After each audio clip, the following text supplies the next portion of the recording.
Hey guys, I'm Sarah W and this is Declan from BU Coaching, and today we are going to talk about what is behind your mask. Now, the reason why this topic is so important for women today is that we wear so many masks. You know, we're trying to be the best parent, we're trying to show up in a certain way at work, at home, at the gym.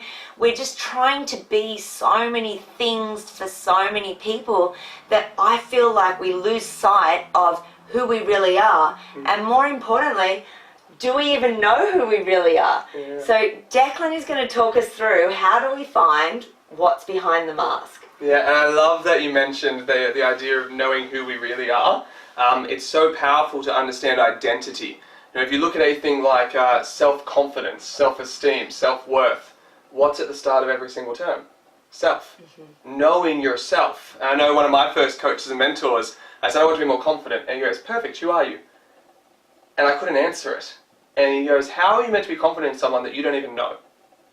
And it blew my mind. I went, geez, I don't know myself. Like, how am I meant to build confidence in myself? The first step is always to get us understanding of who you are as your authentic self. Who is your best self?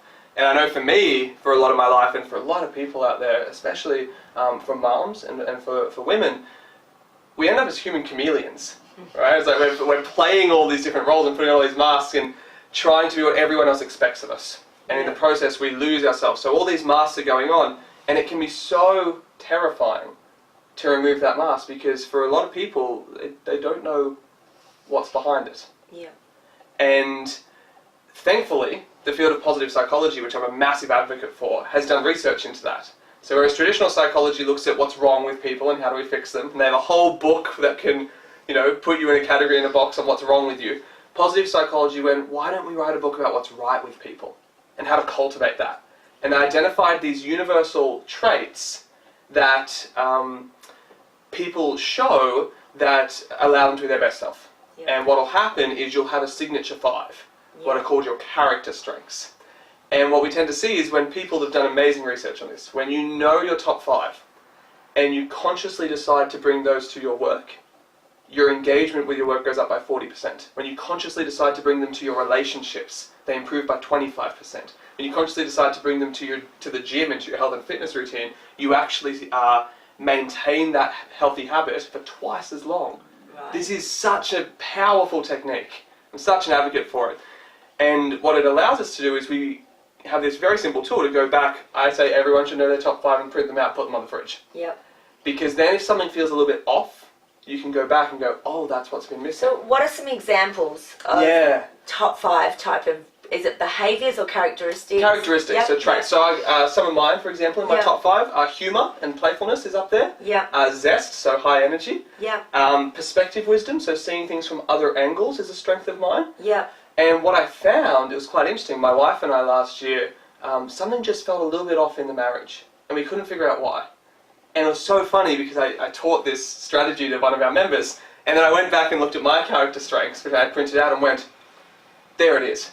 I'm not bringing humour and playfulness to my marriage. Yeah, right. We're taking our relationship so seriously now, like we're adulting because we've got the house and we've got the dog, and you know, like we're taking it so seriously all the time, we've lost that playfulness, but that playfulness is me as my best self. Yeah. So I'm robbing my wife of the opportunity to be in a relationship with my best self. Yeah, right. And then what it allowed me to do when I knew her top 5 is I could really appreciate them more. Yeah. You know, for her, judgment is actually one of her top 5, and normally we think judgment's a bad thing, but for her it means she's a really critical thinker. Yeah. And she's amazing at it. Yeah. And before I'd get really edgy about it, but now I can appreciate it and go, hang on, that's you as your best self. Yeah, right. Like, that's you showing up as your best self. Yeah.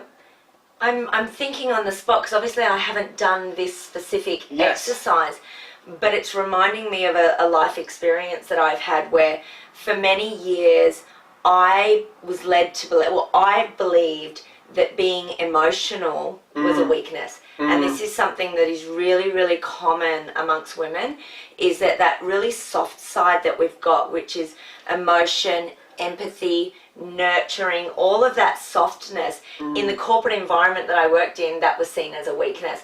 So I pushed it down and hid away from it and, you know, put on this mask of confidence. Yes. And, you know, really directness and stuff like that. But I never quite felt right. Yes, it feels off, right? It doesn't feel right, even though Yeah. someone's telling you you should act like this. Yes. It didn't feel right.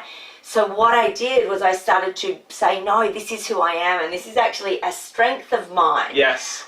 But one of the hardest things was that feeling of, wow, I've got this mask off, now I can be judged. You know, now people who were like me before might see it as a weakness. Yes. How do you advise people overcome that? Because that's really daunting. It's sort of like, it feels like you're standing there naked in front of people, like, hey, here I am and I'm emotional. And or, hey, here's the real me. or I can imagine, hey, here I am and I'm funny in a serious situation. Yes. How do you, is there baby steps, or do you just rip it off?